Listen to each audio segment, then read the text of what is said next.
Hey, what's up, everyone? Koku here. Just jumping on real quick before we start the show to say that we're reading another John Henrick Clarke paper today. This is a two-parter, actually. And it might seem a little bit similar. It might rethread some things that we read last Tuesday, again from Dr. John Henrick Clarke. So we're going to read about, African cultural continuity and slave revolts in the New World. I see the learning curve is here saying greetings to the learning curve. Thanks for coming through. That's the Revolutionary Matron. You guys make sure to subscribe to the Matron show as well. So we're going to talk about how African culture did continue even during the Ma'afa. And in part two, we'll try to do part two next Tuesday to conclude it. But just letting you guys know who's the author of this paper. I think Dr. John Henrick Clarke is always a fun read. Always a good time. I really like his writing style. And so, we're going to hit that paper up right now. Let's start the show, and then we'll read the paper.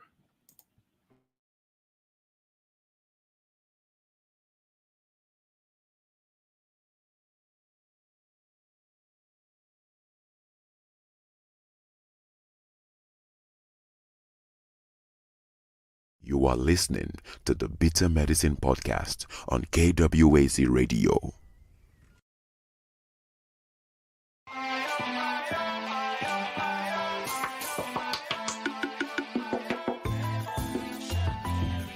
Welcome to the Bitter Medicine Podcast, where it's all about Black empowerment. Our show focuses on Black news and entertainment, arts, science, economics, history, people, and strategies that uplift, empower, and motivate Africans within the diaspora.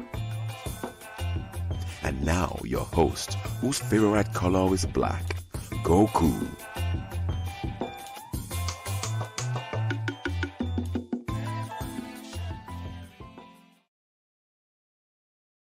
Welcome back to the Bitter Medicine Podcast. I am your host, Koku. Just want to remind you guys before we get the show rolling that this show is part of a podcast network called KWAZ Radio. There are other shows on the network you are invited to tune into. This is W.E.B with the Harsh Reality Podcast, asking you to tune in where we tackle the news of the day that affects our community, only on KWAZ Radio. Peace, family. This is Oni, inviting you to listen to the Pro-Black Perspective, where Black problems are addressed with Black solutions. Greetings, fam. Tune in to The Learning Curve with me, the Revolutionary Matron on KWAZ Radio.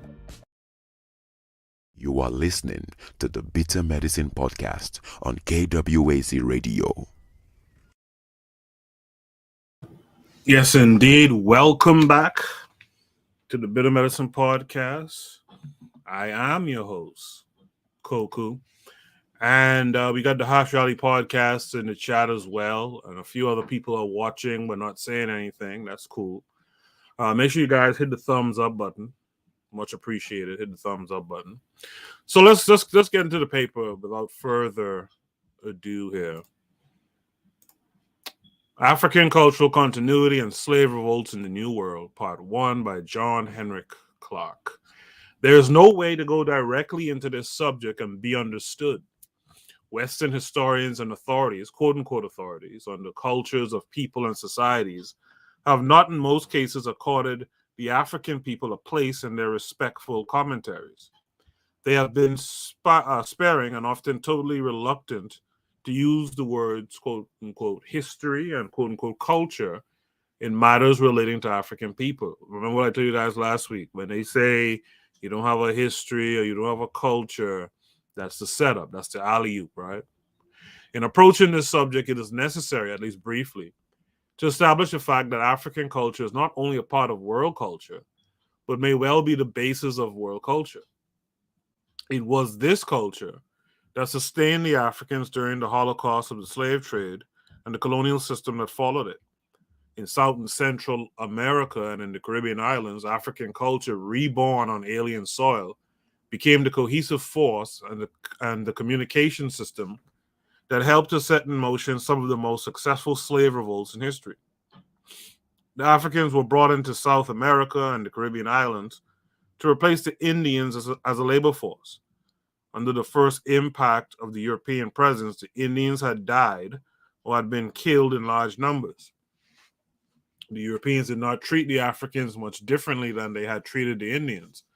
In the first 100 years after the beginning of European settlement, most of the Indians in the Caribbean islands were extinct, and the Indian population of South America had drastically declined. In the meantime, in spite of the brutality of the Africans, the Africans had increased in both places. They made a partial adjustment to their environment and waited for an opportunity to revolt against it. In large areas of South America and in the Caribbean islands, these opportunities began to come before the end of the first half of the 16th century. There was a major slave uprising in what is now Santo Domingo in 1522 and another one in Cuba in 1550. The uprising in Cuba was the first of a series of slave revolts by the Africans who were referred to as Maroons. These Maroons were Africans who had escaped from the plantations and had set up rough-hewed government structures of their own. They were the first of the Africans in the so-called New World to use African cultural continuity to pull and hold their revolts together. The plantation system was a natural incubator for the slave revolts that the system was set up to contain.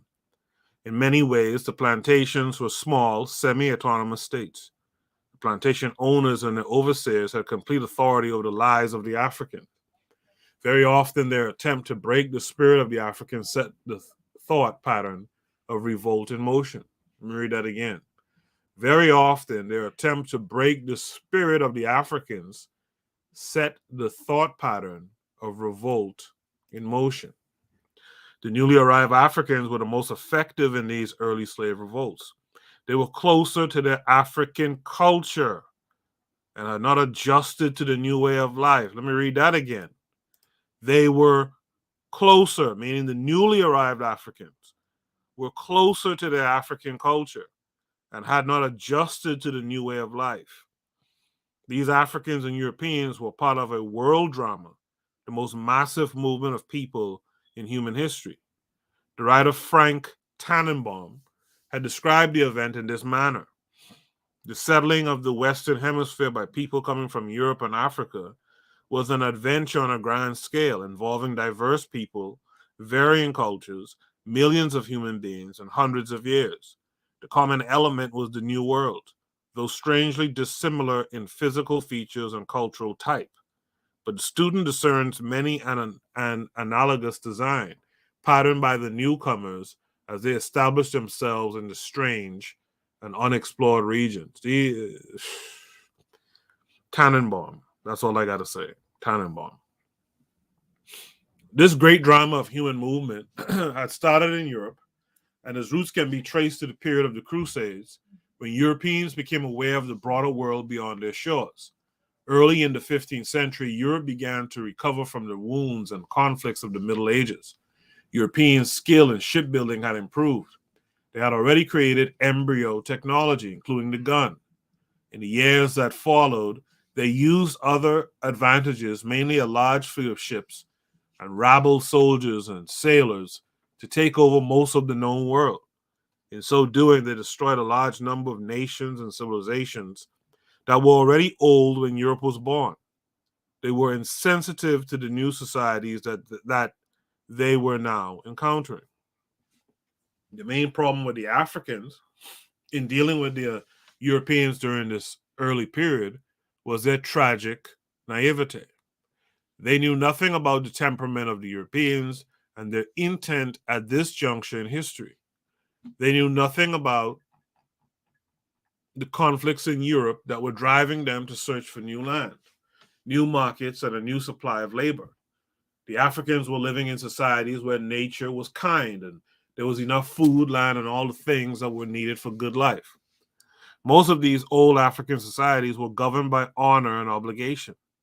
The Europeans, in turn, were coming from a society where nature was stingy and where they had to compete with their brothers for their breakfast, their land, and their women.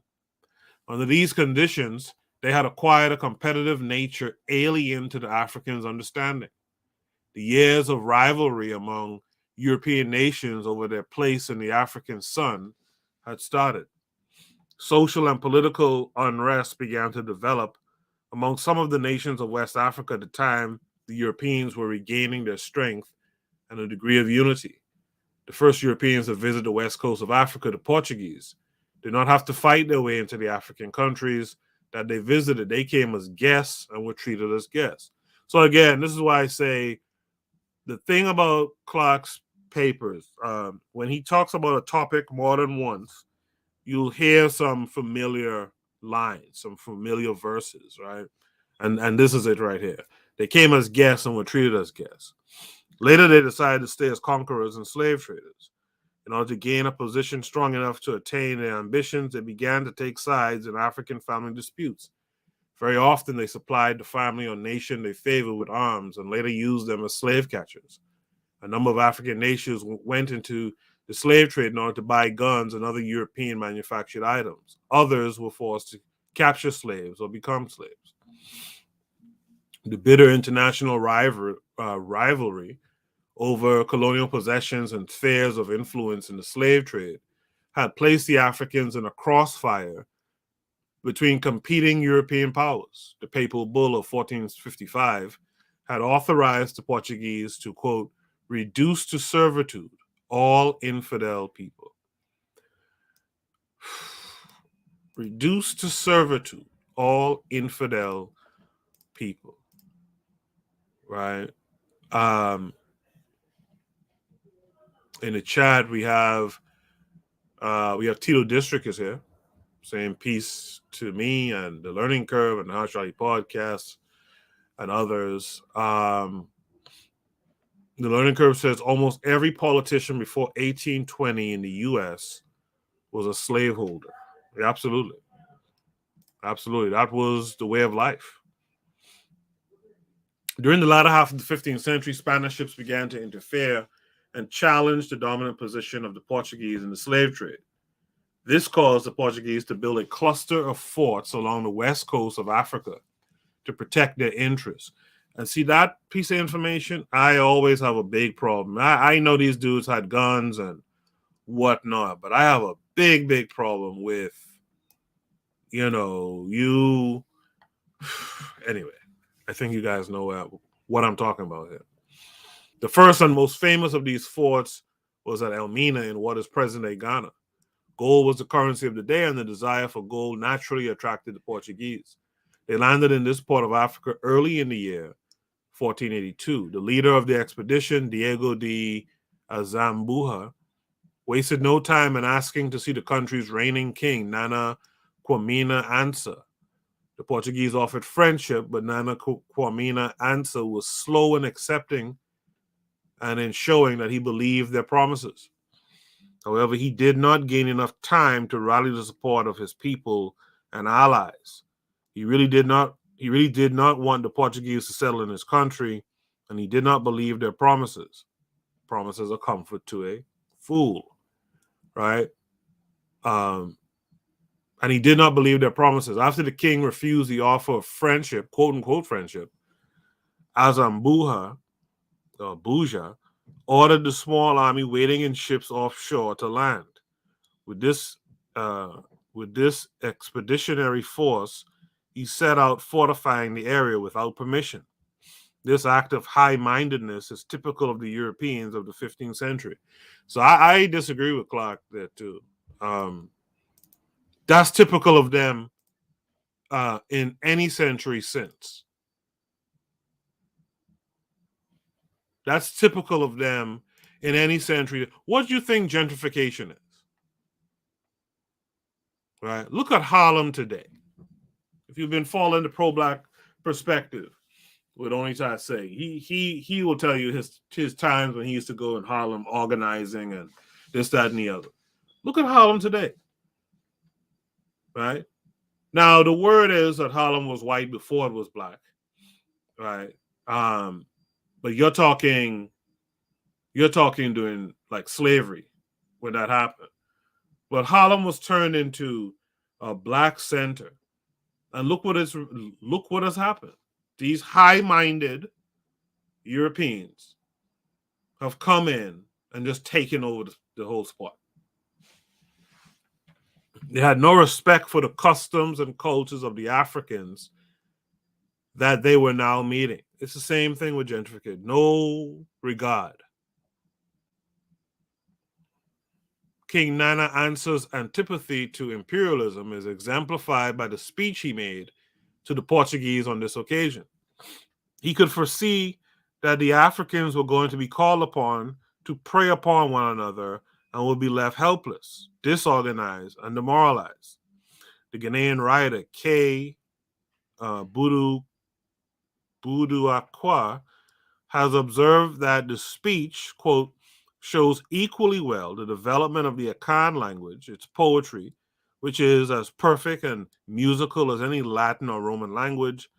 And if the richness of language be an index to the mental development of a people, one can say that the natural eloquence of Akan people is a sure indication of a balanced and highly developed mental equipment. The king's speech is worth quoting once more to show that all African heads of state were not naive about the intentions of the Europeans on the eve of the slave trade. See, I like how Clarke writes again. By the time you've arrived on the eve of the slave trade, it's too late. It's too late. The king said, I am not insensible to the high honor which your great master, the chief of Portugal, has this day conferred upon me. His friendship I have always endeavored to merit by the strictness of my dealings with the Portuguese and by my constant exertions to procure an immediate lading for the vessels. Okay. But never until this day did I observe such a difference in the appearance of his subjects. They have hitherto been meanly attired, were easily contented with the commodity they received, and so far from wishing to continue in this country, were never happy until they could complete their landing and return. Now I remark a strange difference. A great number, richly dressed, are anxious to be allowed to build houses and to continue among us. Men of such eminence, conducted by a commander who, from his own account, seems to have descended from the God, who made day and night, can never bring themselves to endure the hardships of this climate, nor would they here be able to procure any of their luxuries that abound in their own country. The passions that are common to us all men will therefore inevitably bring on disputes, and it is far preferable that both our nations should continue on the same footing as they have hitherto done, allowing your ships to come and go as usual. The desire of seeing each other occasionally will preserve peace between us. The sea and the land, being always neighbors, are continually at variance and contending who shall give way. The sea with great violence attempting to subdue the land, and the land with equal obstinacy resolving to oppose the sea. That actually is well written, no lie. It actually is well written. You know what? Let me read that again, actually. So the king's speech is worth quoting once more to show that all African heads of state were not naive about the intentions of the Europeans on the eve of the slave trade. The king said, I'm not insensible to the high honor which your great master, the chief of Portugal, has this day conferred upon me. So this tells you that indeed Africans referred to kings as chiefs because he's referring to the King of Portugal as a chief, right? His friendship I have always endeavored to merit by the strictness of my dealings with the Portuguese and by my constant exertions to procure an immediate lading for the vessels. But never until this day did I observe such a difference in the appearance of his subjects. They have hitherto been meanly attired, were easily contented with the commodity they received, and so far from wishing to continue in this country, were never happy until they could complete their landing and return. Now I remark a strange difference. A great number, richly dressed, are anxious to be allowed to build houses and to continue among us. Men of such eminence, conducted by a commander who from his own account seems to have descended from the God who made day and night, can never bring themselves to endure the hardships of this climate, nor would they here be able to procure any of the luxuries that abound in their own country. The passions that are common to us all men will therefore inevitably bring on disputes, and it is far preferable that both our nations should continue on the same footing as they have hitherto done. Allowing your ships to come and go as usual, the desire of seeing each other occasionally will preserve peace between us. The sea and the land, being always neighbors, are continually at variance and contending who shall give way. The sea with great violence attempting to subdue the land, and the land with equal obstinacy resolving to oppose the sea.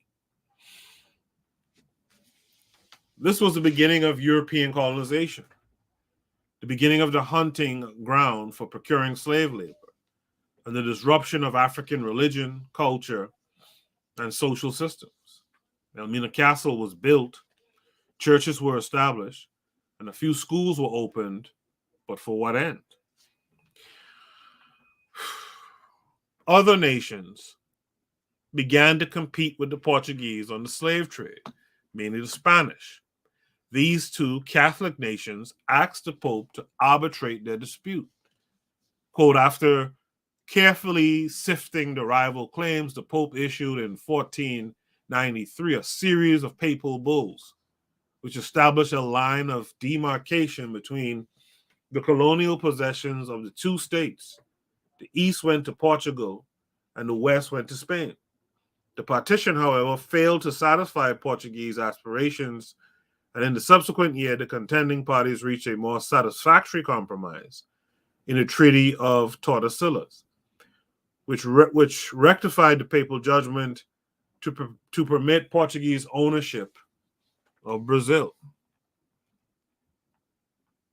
Before Reformation and the subsequent conversion of England and Holland to Protestantism in the 16th century also had repercussions on Africa. Protestant kings no longer felt bound to obey the authority of the Pope. Owners of ships in these countries felt free to enter the slave trade in areas that the Pope had assigned to the Portuguese and the Spanish in 1493.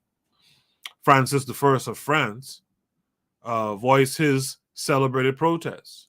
He said, "The sun shines for me as for others. I should very much like to see the clause in Adam's will that excludes me from a share of the world." Listen to that arrogant stuff. And this is that Abrahamic religion stuff too, by the way. All right. The sun shines for me as for others.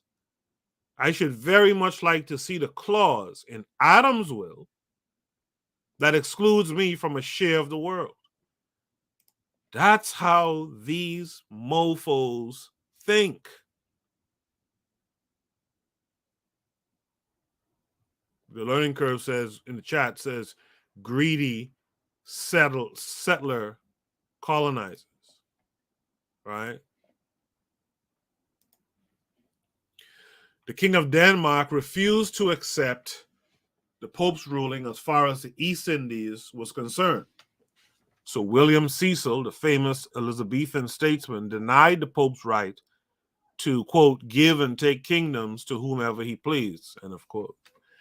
England, France, and the Dutch began to challenge Spain and Portugal, the Iberian Axis. They insisted that they too had a right to colonies in South America and the Caribbean islands. Now, let me just remind people, for those who may stumble upon this episode in the future, these folks who are arguing about these lands in South America and the Caribbean are fully aware these are not empty islands. These are not empty lands in the continent of South America. They are fully aware that there are people there who have a culture, who have a way of life, who are practicing commerce and who are following rites of passages to become men and women, to have children of their own, etc., etc., etc. But they're just talking about who has a right to these lands. This is the demon, the devil that you're dealing with. This same devil shows themselves in these places like Harlem that I mentioned, all about him, Brooklyn. There's a part of Brooklyn I used to live in years ago. Real cultural, right? Like a nice mix of Black American, Caribbean, Africans, and Africans from the continent. Nice little mix. Was down there, for those who know Brooklyn, down there around St. John's and Nostrand and Kingston, etc. Right? Like a nice vibes used to be down there. These guys came in and destroyed that. I went down there with my oldest kid just to show him where I lived down there about maybe 4 years ago. And it's little cafes here and a Starbucks is there and this, that, and the other shit there. And our people are gone from in that area. And that's just how easy they can get rid of you, by the way. That's just how easy they can get rid of you. Anyway, these guys are talking about lands where people carry out their whole life. And it means nothing to these folks, just so you understand who you're dealing with. They also insisted that they had a right to the slave labor that was needed in order to develop the sugar, tobacco, and cotton plantations of the New World. The discovery of the Americas and the Caribbean islands was to bring about the intensification of the inhuman trade. The French, Dutch, Danes, and English built trading posts along the west coast of Africa. The fact that now we got to also realize something here too. These folks didn't come, and I say folks lightly too. These people didn't come to Africa and just start building shit. And Africans stood up and just watched with big eyes as they built this stuff. Again, we know about the Maxim gun. These guys came in and forcefully took lands and territories and built these trading posts that they're talking about, right? The fact that a form of domestic slavery existed in West Africa prior to contact with Europeans is often used to excuse the European slave trade. The two systems had few similarities. The tragic and distinguishing feature of the slave trade that was introduced by the Europeans was that it totally dehumanized the slave and denied his basic personality. This dehumanization continued in many ways throughout the slavery period and well into the colonial era.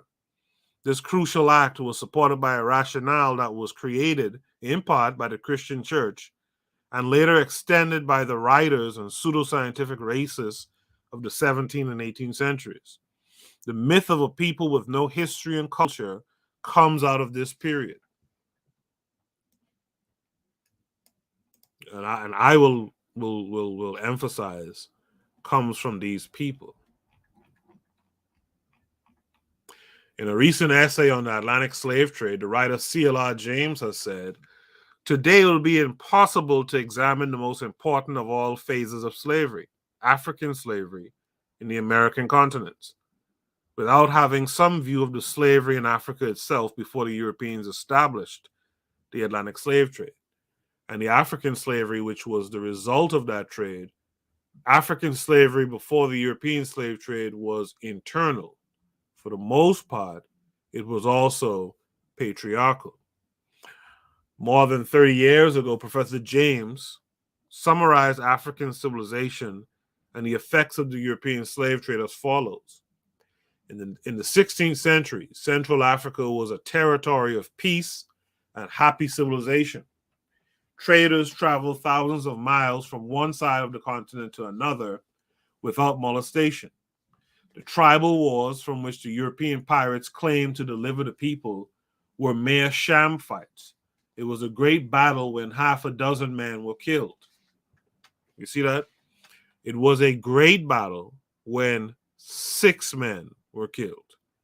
It was on a peasantry, in many respects superior to the serfs in large areas of Europe, that the slave trade fell. Tribal life was broken up, and millions of detribalized Africans were let loose upon each other. The unceasing destruction of crops led to cannibalism. The captive woman became concubines and degraded the status of the wife. Tribes had to supply slaves or be sold as slaves themselves. Violence and ferocity became the necessities for survival.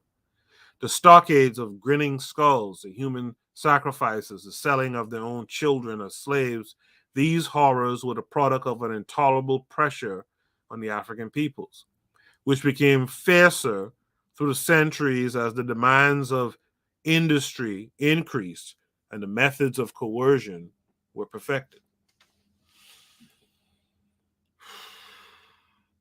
You know, we still have this reaction today. We still have this reaction today. There's some African folks out here still selling their children.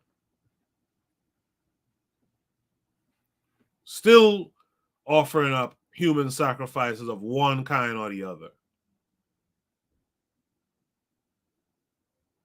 Still enacting violence against one another, right? This comes from your proximity to these folks. I want to thank all of you guys for tuning in tonight. I see we got Bobby right here tonight. Seeing Habari Ghani, Brother Coco in the panel. There's no panel. It's just me. But I guess you could say greetings to the chat. Make sure you guys hit the like button as well. Before we continue further, I want to remind you guys about the podcast network that this show, the Bitter Medicine Podcast, belongs to. I want to remind you guys that there's other shows on the network that you should be tuning into as well. You are listening to the Bitter Medicine Podcast on KWAZ Radio. This is W.E.B with the Harsh Reality Podcast, asking you to tune in where we tackle the news of the day that affects our community, only on KWAZ Radio. Peace, family. This is Oni, inviting you to listen to the pro-black perspective, where black problems are addressed with black solutions. Greetings, fam. Tune in to The Learning Curve with me, the revolutionary matron on KWAZ Radio. You are listening to the Bitter Medicine Podcast on KWAZ Radio. Have you ever considered joining KWAZ Radio? Each of our hosts shares their unique perspective with you. You might have a perspective that needs to be shared. If that's true, hit us up at kwaz.radio@gmail.com.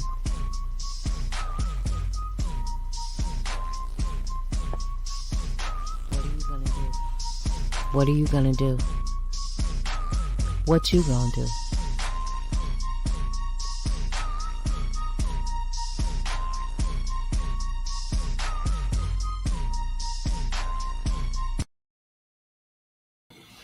what are you going to do? I'm going to continue reading this paper. I hope you guys are enjoying the paper so far. Drop a 1 if you're liking the paper so far. Drop a 1. Let everyone know that you appreciate the reading so far. To continue, these quote-unquote methods of coercion forced the slaves in South America and the Caribbean itself to develop patterns of revolt based on prevailing conditions in the developing plantation systems. The early method of buying and distributing slaves indirectly helped maintain African cultural continuity. Slaves were bought in large numbers and generally kept together. Some of the plantation owners thought that, in this way, the Africans could communicate with each other and more work could be accomplished. They did not seem to realize that communication is the best way to perpetrate a people's culture. In fact, they did not recognize the Africans as having a culture. With the drums and a common language, and most of the Africans understood because they came from the same general area within Africa, communication systems were developed that would later serve to facilitate slave revolts. Another aspect of cultural continuity was the African family that was not broken up in South America and the Caribbean islands with the casual ruthlessness of the slave systems in America. I do not mean to imply that the slave systems in South America and the Caribbean islands were benevolent. Quite the contrary. They differed from the slave systems in the United States only by method and degree. In the English colonies, the slave system rested upon the legal concept of property. Slaves were considered to be merchandise when first imported, but after sale, they could be transferred only by sale as real property. The planters lived in constant fear of the slaves, who in most cases outnumbered them overwhelmingly. In the English colonies, more than others, the policy of the planter was to demoralize the slave and to divorce him from any knowledge of his former cultural and social heritage. From its inception, the slave society was punctuated with slave uprisings and rebellions. The planters' search for a way to put down these uprisings created another dilemma. To let the Africans keep their own religion and way of life was to facilitate the uprisings, and to convert them to Christianity would make them turn against slavery as their Christian duty.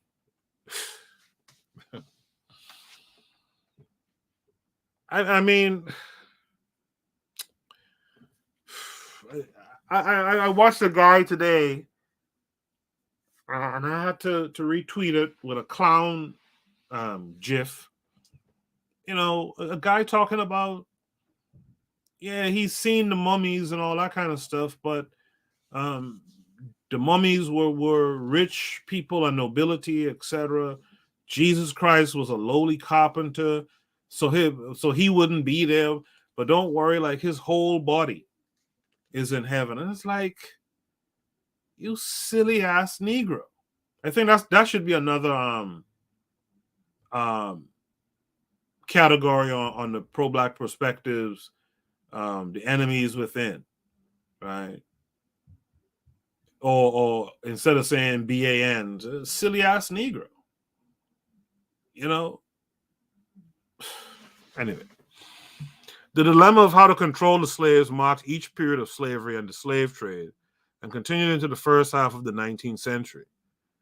The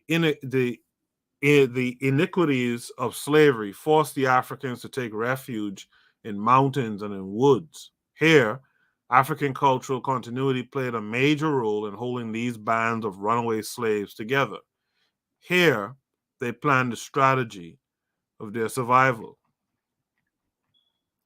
The Spaniards called the fugitive slaves Cimarrones, and the French adopted the word to their language and made the name Maroons.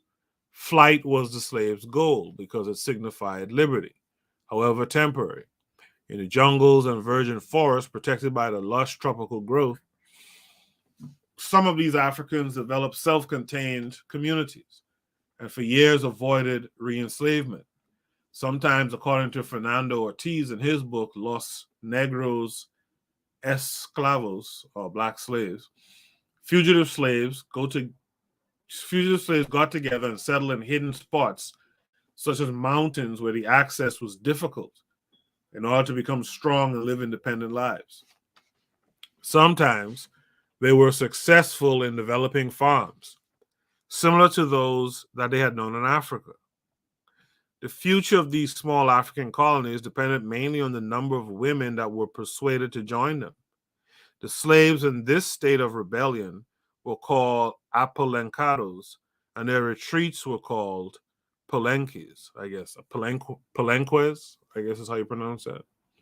According to Jose Luciano Franco, the first recorded black slave insurrection took place in Santo Domingo on December 26, 1522, in the sugar mill of Don Diego Colon, admiral and governor. The rebels fought the Spaniards valiantly, but were subdued. The admiral had most of the surviving black mutineers hanged. In 1529, black mutineer slaves destroyed Santa Marta. In 1531, in Panama, disturbances arising from the continuing protests of the slaves were recorded. In 1537, in Mexico, the first slave slaughter occurred, provoked by European settlers who were frightened by the rebellious attitude and the numbers of Africans, and simply quartered a few dozen whom they suspected were thinking of rebelling. From the first days of the colonization and conquest of the island of Cuba, the Indians and the black slaves rebelled against the servitude imposed on them by the bloodthirsty and cruel Europeans. In 1533, Governor Manuel de Rojas went from Santiago de Cuba to Bayamo, and from there sent 2 squads to the mines of Jobabo in the province of KWAZ to subdue 4 blacks who had hidden there and who fought to their death.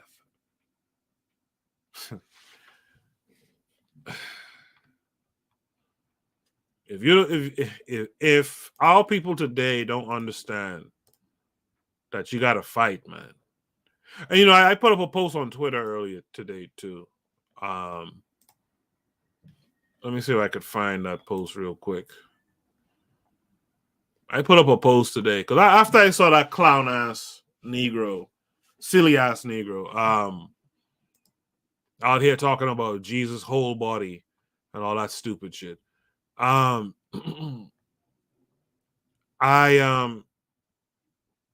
just had this thought that just came over me, and I've thought it before, but I thought I would share it today.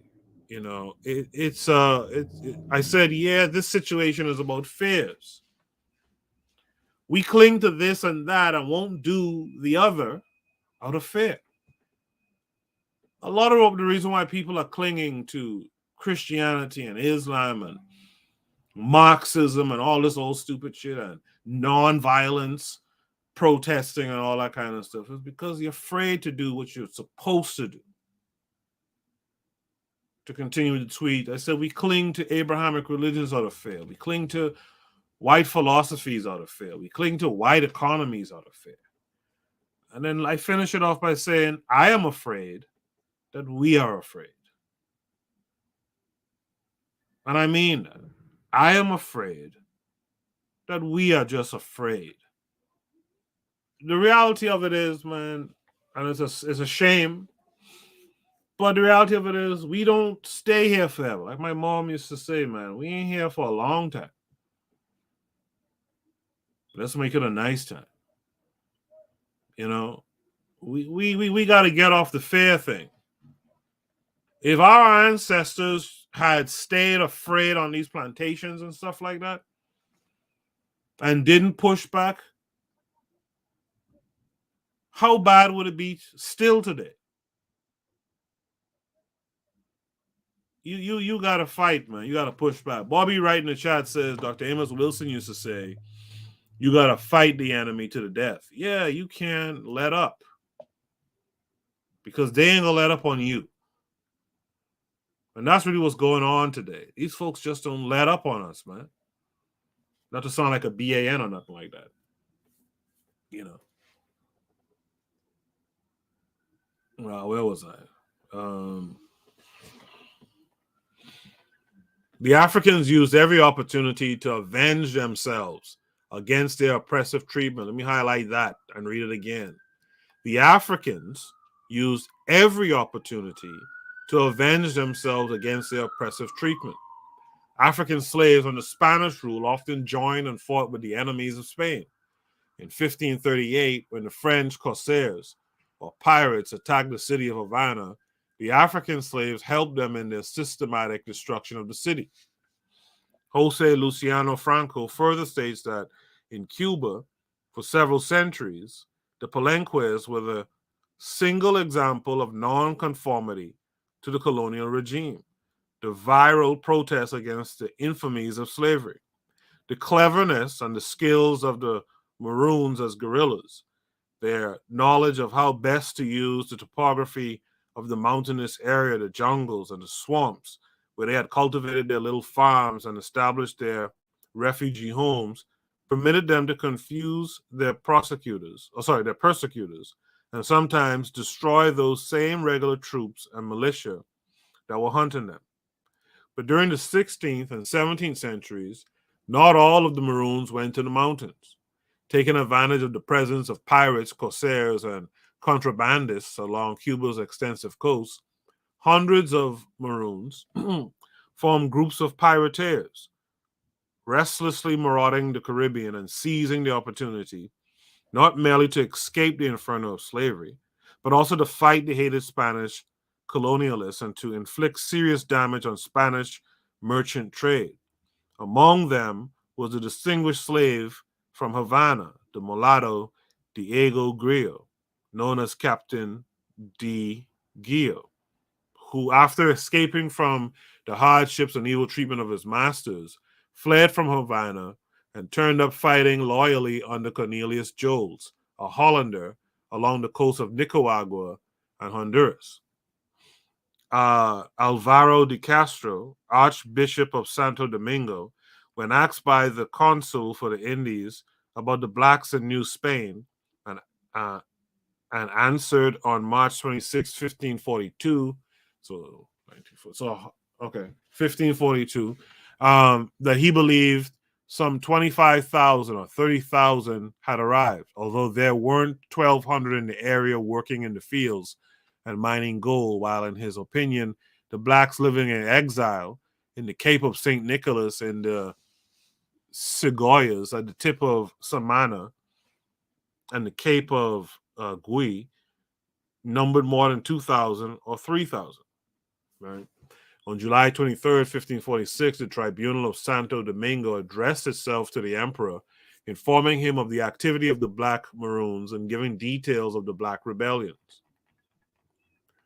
Throughout the American continent, slave uprising continued to grow, and the African slaves that were referred to as Maroons continued to drive fear into the hearts of the plantation owners. The Spaniards had to put down a large rebellion in San Pedro, Honduras, in 1548. The Spaniards shifted troops from some of their other colonial possessions in order to put down this rebellion. In the Berea mines near Barquisimeto, according to Jose Gil Fortul, in his book Constitutional History of Venezuela, the Spaniards had taken about 80 Africans who had rebelled against their master.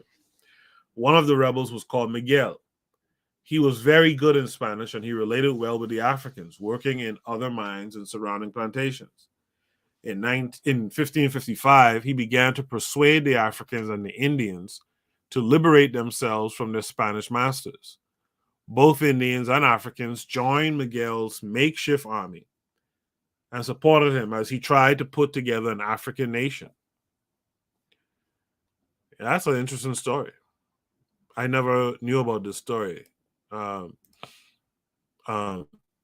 me feedback if you guys have heard of Miguel before. Right? His effort was both heroic and pathetic, but it was an example of an African away from home, trying to recreate some of the dignity and sovereignty of a homeland now vaguely remembered. Many of Miguel's followers began to call him king and treat him as though he was a king. His wife, the beloved Guillermo, I'm sure I'm butchering that name, was referred to as queen, and a child of theirs as prince. Another African who, like Miguel, could speak Spanish and the main languages of both the Indians and the Africans was designated as a bishop. Miguel found his capital, strengthened his army, and ordered an attack on Barquisimeto, where there were only 40 Spaniards.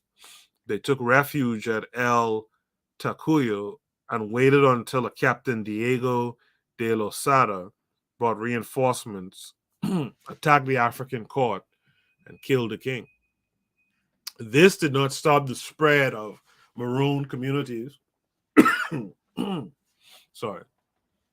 This did not stop the spread of maroon communities in the Spanish-ruled territories. Often the Spaniards in their internal wars used Africans and also Indians as shock troops. This custom gave both the Africans and Indians ideas that would trouble the Spaniards, and after they had settled their internal disputes. Let me just check something here real quick. Yeah, so I don't think anyone really heard of Miguel before. No responses. A neglected aspect of the use of African cultural continuity as an agent of revolt is the record of revolts on slave ships. In his essay, Mutiny on the Slave Ships, Professor Lorenzo J. Green has said that these outbreaks were the first act in the tragic drama of the Africans' continuous struggle for freedom. These bloody uprisings of the slaves on ships, bringing them from Africa to the Americas, have been mainly left out of commentaries about the slave trade and slavery. Of the American ships involved in these insurrections, Professor Green observes, those from New England suffered most. This is not surprising, for the Puritan colonies in the 18th century were the greatest slave trading communities in America. Let me read that again. The Puritan colonies in the 18th century were the greatest slave trading communities in America. In the more than 350 years of the slave trade to the Americas and Caribbean islands, ships of every nationality participated in the traffic: Spanish, French, Dutch, Portuguese, English, and American. Now, this is John Henrick Clarke telling you this stuff, right? Yet there's some, someone mentioned this the other day. I can't remember if it was W.E.B or someone else. Yet there's people denying, right? There's people denying that there were slave ships because they don't see no ships. They don't see no ships in museums and this, that, and the other. Like, how dumb can you be? This guy, Rod Wise, I think, said, go and it's either him or the Good King on Twitter said, go and find the Nina Pinta and Santa Maria. You know, the pro-black perspective says he never heard of Miguel. Bobby Wright says Miguel de Buria, leader of African Maroons in Venezuela in the 1540s and 1550s. So I guess Bobby Wright has heard of Miguel.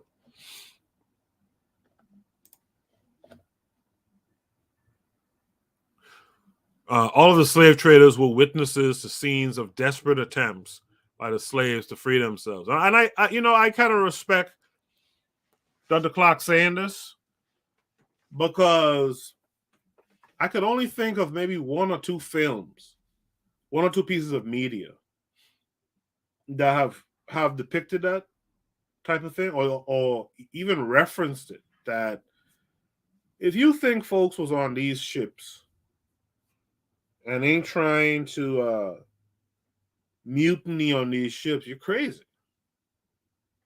They took considerable losses on a lot of those ships. A lot of our Africans were able to commandeer those ships and turn them around. Some of those ships, the people died for lack of enough provisions, etc. Some of them couldn't make it back to Africa. This guy, Exports the Mark, put up this great story. I didn't even know about the story of a man who escaped slavery twice, and the second time, him and a bunch of Africans commandeered a ship that was supposed to be going to New Orleans, and they turned that shit around and ended up in the Bahamas. And that's where he remained after going through court, the high court there, to get his freedom and whatnot. It turns out his wife was on the ship as well, that they went and grounded in the Bahamas, and that's where they lived out their days. Like, we have a lot of stories of resistance, and most of us don't know them, to be real. You know, and this is why I talk about education so much. This is why I talk about education so much.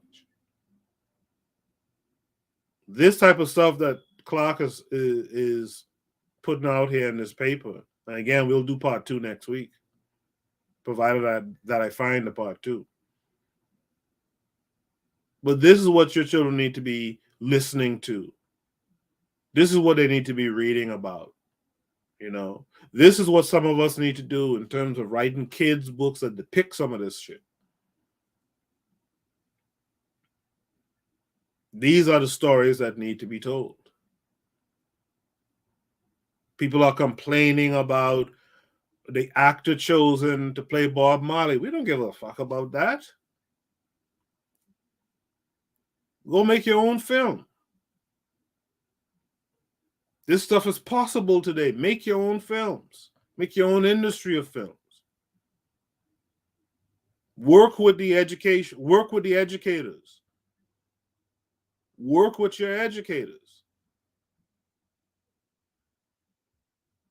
And devise a plan that, okay, we're going to have this film industry showing these images. But we need an educational institution, a system, a curriculum that's going to reinforce these things that they see. This stuff, and to be real about, to be completely honest with you guys tonight, this stuff ain't that hard to do, man. Not today. This stuff ain't hard to do, man.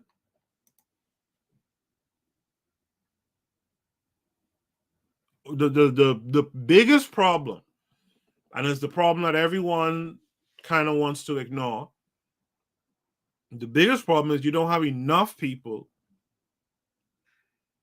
joining their hands in these efforts. Hands, brains, eyes, ears, etc.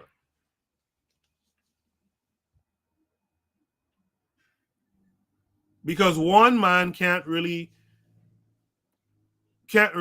create and run a film industry.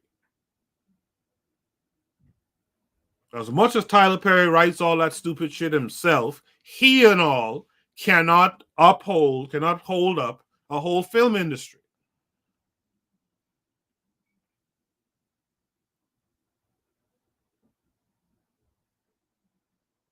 One educator can't propagate an African-centered curriculum that gets to everyone else. You need the numbers.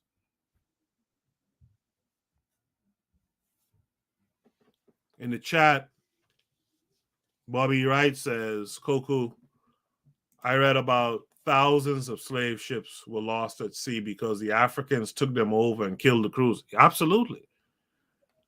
Absolutely. That guy on Twitter who posts these nice factoids, X spots the mark, or Great House, you guys should follow that guy. That guy drops some stuff sometimes. I've read some stories about Africans taking these ships, getting the white crew to get them back to Africa. Once they got back on the land, they told those guys, get out of here, take your ship and go. Me personally, I would have slaughtered those people. Because I don't want you leaving to come back and have a chance at me again. Nah. Afrojam is here, y'all. Afrojam says, I'm in two minds about post-traumatic slave syndrome. We have conclusive proof of people fighting back more than now during enslavement. More than now during enslavement. Let me read that again. I'm in two minds about post-traumatic slave syndrome. We have conclusive proof of people fighting back more than now during. Oh, yeah. Okay. I got you. Yeah. Yeah. Yeah. Bobby Wright says, he says, that African was named Madison Washington. Yes, sir. You know what I'm talking about. Bobby Wright is on top of his stuff, man. You know what I'm talking about. Madison Washington, who was captured twice and rescued his wife and settled in the Bahamas. That shit is crazy. And it's wild that I grew up in school there and everything, and I never heard of that story. All of his relatives, if he had children and whatnot, we're supposed to know who those people are. The learning curve says someone said yes and came to the meeting when they were asked for help. Someone said yes and came to the meeting when they were asked to help. Who is the someone?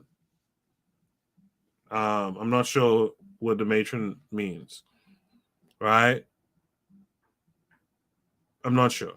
But yeah, you gotta. This is where we need serious people. I'm not saying we need everybody, but we need serious people to do serious work, right? To get this positive propaganda and messaging to our people, especially to our youth.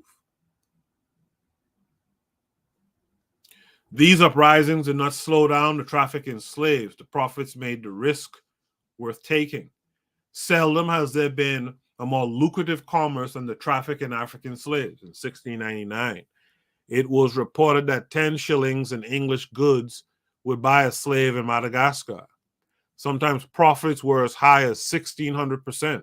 Jesus. This was the most, why am I saying Jesus? This was the most lucrative commerce of the 17th and 18th centuries.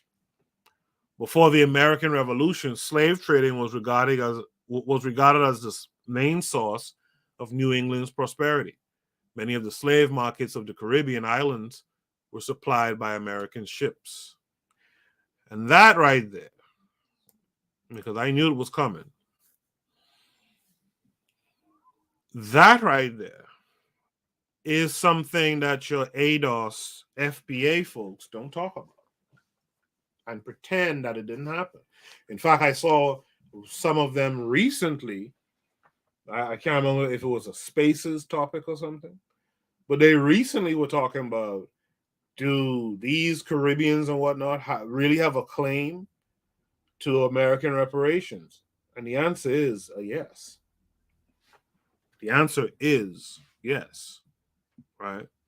In order to obtain the greatest possible returns from their slave trading investments, merchants contrived in every way to cut the overhead costs of slave voyages and protect themselves from slave revolts on board the ships. In his article, Lorenzo J. Green gives this information about the precautions that were taken to prevent the slaves from revolting. Guards were posted at all times to ensure against the crew being taken by surprise. The vessels were also carefully searched to make sure that no pieces of iron, wood, or other weapons were within reach of the slaves. Merchants regularly instructed their captains to transact their business on the African coast with the utmost dispatch and to be constantly on the alert against slave insurrections, which might reduce or even wipe out entirely the profits of the entire voyage. The admonition of Samuel Waldo to Captain Samuel Rhodes prior to the latter's sailing for Africa in 1734 is typical. Quote, "For your safety as well as mine," he wrote, "you'll have the needful guard over your slaves. And put not too much confidence in the women or the children, lest they happen to be instrumental to your being surprised, which may be fatal. Man, woman, children. Keep your eye on them." Let me tell y'all something. all I talk about Africans sold you into slavery and all that stuff. Let me say this. Had it not been for that gun,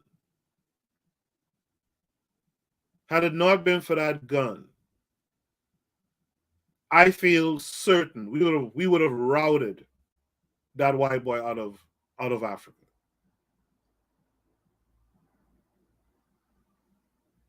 They had to be worried for a little piece of scrap metal or wood or something laying around on the ship. If it was that the Africans had the same technology as them, they would have been routed because of the spirit. Because of the spirit of who we are. KW Don 7 is here saying Sawabona. Peace to KW Don 7. Thanks for coming through. Tito District says she agrees. Right? We gotta take that pride. We have to pick up that pride, man. We can't just allow our children to think that and that's what I think a lot of our young people think when they first learn about this stuff. That we were just docile, for the most part, beaten beaten down to weaklings, and we just went along with this thing.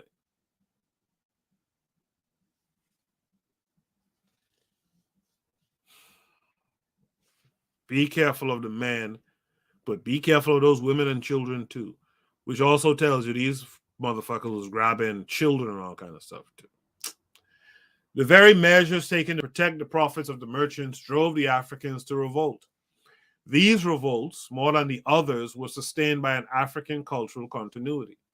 These Africans had not now seen the lands of the Americas. They had not gone through the process of brutalization on that plantation that was meant to make them workable slaves. Contrary to a lot of clever propaganda writings on this subject, the traits of African cultural continuity were never completely destroyed. African culture borrowed from and gave to the cultures of the Indians and helped to shape the regional forms of Western culture in the Americas. In the slave revolts in South America and in the Caribbean islands, African cultural traits were the main sustaining ingredient.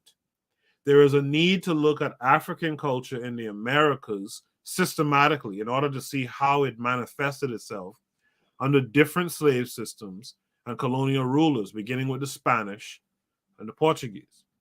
The Spanish and the Portuguese opened the era of European expansion and competition in the slave trade, and they dominated this trade for the first 100 years of its existence. In his book, Capitalism and Slavery, that's a good book too, by the way. That's a very good book by Eric Williams, by the way. And I think it's on the Discord. So if you join the Discord, go to the BM library. I'm pretty sure I put that book up there, a PDF version of that book up there. So you guys should go and check it out. When in 1492, Columbus, representing the Spanish monarchy, discovered the New World, he set in train the long and bitter rivalry over colonial possessions, for which after 4.5 centuries, no solution has yet been found. The myth that the Africans accepted slavery passively may have been started by the Spanish and the Portuguese, and of course, with assistance from the Catholic Church. These Iberian powers claimed that they had a more liberal attitude toward race and were therefore eager to share the benefits of Christianity with their slaves. A closer study of the African slaves and their religion will show that their acceptance of Christianity in most cases during the formative years of European expansion was part of a strategy of survival. Figuratively, the African preserved the essence of the religion of their own creation by putting this new coat over it. In the book Social Control in Slave Plantation Societies, a comparison of St. Dominique and Cuba by Gwendolyn Midlow Hall, she has made this observation. Once we divest ourselves of the delusion that the slaves accepted their status passively, we can treat the religious question more intelligently. Since policies towards conversion and indoctrination were intimately linked with the problem of controlling the slaves.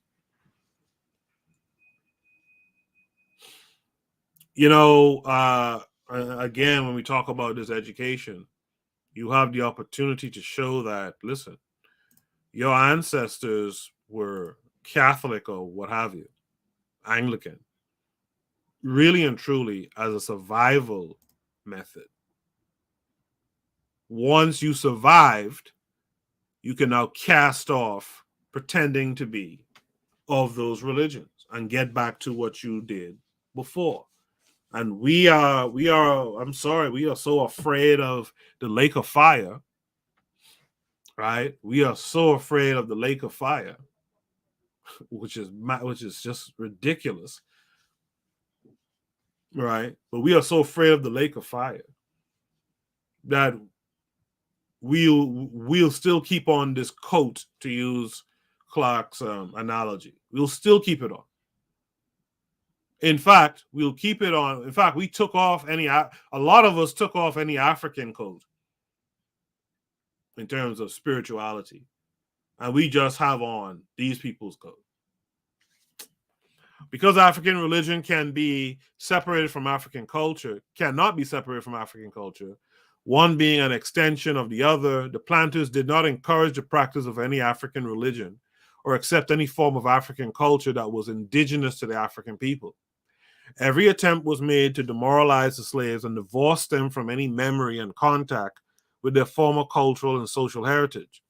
The failure of these attempts is reflected in the fact, as Gwendolyn Midlow Hale has observed, that the slaves had a high opinion of themselves, quote, as good as or better than the masters that they serve. Indigenous forms of resistance to slavery were devised and practiced by the Africans. And you know what's the damn shame about that? You go around most silly-ass Negroes today, and they wouldn't dare say that they think of themselves better than the master. The planters live in a constant fear of their slaves in South America and in the Caribbean islands. The slaves outnumbered the planters. This created another dilemma. In the attempt to take away the Africans' religions and culture, that was going to what was going to replace it? The teaching of the Christian church, which said that all men were equal in the sight of God, was a dangerous doctrine under the circumstances. The African perception of man and his relationship to the world had no parallel in Western perception. The fortunate circumstance frustrated the planters' attempt to use religion as a form of social control. They did not understand the Africans' religion, and when the Africans were converted to Christianity, this religion did not mean the same thing to the Africans as it did to the planters, because African religious concepts leave no room for fatalism. The concepts help to sustain African cultural continuity. That was the cohesive force in nearly every slave revolt. Each European power in South America and in the Caribbean islands dealt with slave revolts in different ways, yet the constant fear was the same. Slave revolts in the Spanish Caribbean date from the earliest years of colonization. There was an uprising of slaves in Santo Domingo in 1522 and another in Puerto Rico in 1527. The Spanish plantation owners began to discover that certain slaves taken from tribes along the coast of West Africa were more trouble than they were worth. These ferocious, quote-unquote, ferocious Africans were no longer to be imported. In 1532, a law prohibited the importation of slaves from the island of Gelof because the, quote, arrogant, disobedient, revolutionary, and incorrigible caste, end of quote, had instigated uprisings which resulted in the deaths of Christians in Puerto Rico and other islands. Professor Hall extends her explanation and says, in 1528, blacks from Españolo, known for a tendency to run away, were no longer allowed in Cuba. 50 such slaves were also deported because they incited the domestic slaves to revolt. When the alcalde of Santiago de Cuba arrived, he found the African slaves in revolt, killing Spaniards and Indians, and, quote, so terrorizing the population that no one dared to go into the streets, end of quote. But again, they would have you believe we just sat there and took that shit. Lastly, the slaves who had newly arrived in the colonies were generally the first to revolt. Their African spirit had not been broken. Their African culture, in the form of language and religion, was still intact. Part 2 of this article will be published next month, and we will read it together next week. I hope you guys enjoyed that reading. Let me see if there's comments in the chat before we go. Afrojam says you cannot mix African traditions with Eurasian. Agreed. It is not supposed to happen. Agreed. On a plantation, understandable, but Maroons should never syncretize. Afrojam says it never works in our favor. I think, again, to call his name, good brother anyway, so I don't mind. Onita Say kind of said it well when we discussed this some months back, like about 2 months ago or so.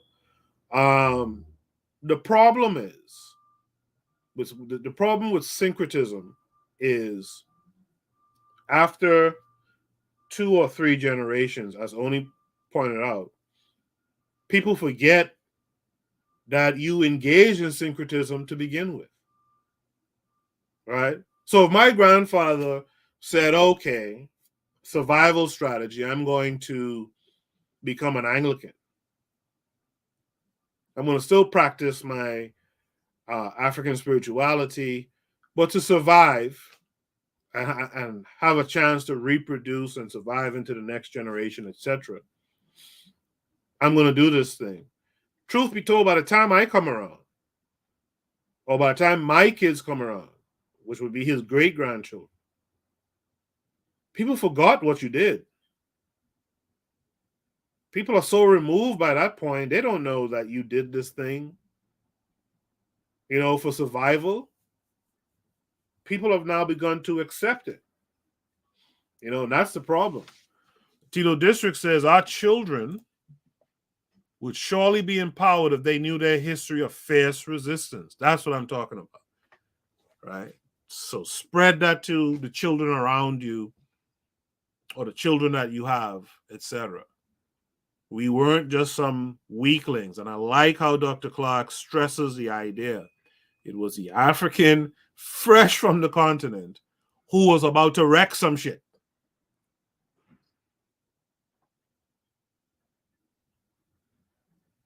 The ones who had been here for a little while were broken, oftentimes.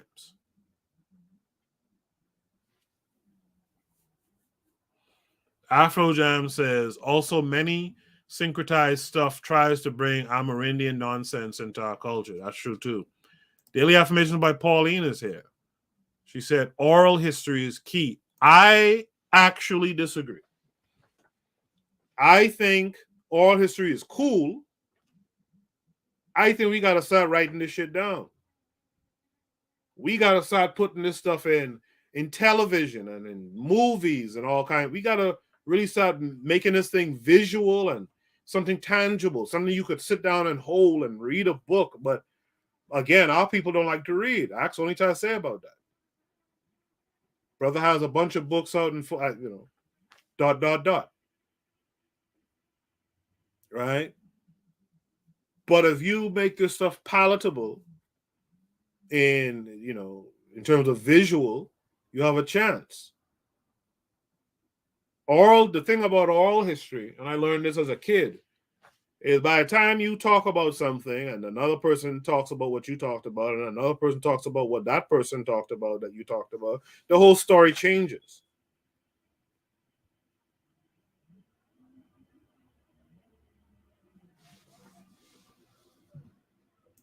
Afrojam says many people abandon African traditions over time.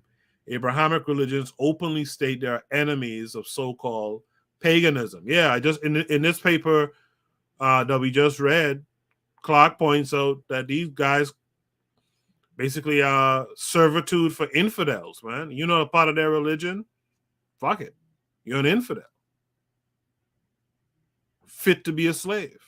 Bobby Wright says books are important. I agree. Again, the Pro-Black Perspective did this series about why the European is dominating, and he said the open secret is that they read, man. We are so afraid to read. It's embarrassing at this point. You write a book, minds will look at the book and say, "Oh man, that looks like a textbook. Oh man, this thing look like the Bible. It's so big." You have to write pamphlets, and these guys won't even read a pamphlet. Afrojam says books can be modified too, but it can be reproduced accurately much easier. We got to control our narrative. Whatever the medium that we choose to use is fine, except for that oral one. That one will get mucked up real quick. But we got to control our narratives, man. The little moral stories, like I say from my grandmother and grandfather when I was growing up, those things are good, right? The little stories that have a little moral to it or whatever, pass that along to your African children, grandchildren, nieces and nephews, etc. That's cool. But we got to get serious about really creating images and really get serious about reading books and, getting all this information out there. It's a damn shame I've reached this age in life and I didn't know anything about this Miguel fella. Nothing whatsoever. Right? Anyway, y'all, that's been the reading for tonight. I'll be back on Thursday on the other side. You guys know what I mean by that. I'll be back on Thursday and on the KWAZ Radio YouTube channel. Join me there. Let's have a good discussion over there as well. And of course, Saturday night Shoot the Breeze will be this coming Saturday. All right, you guys be good. I will talk to you guys soon, and peace.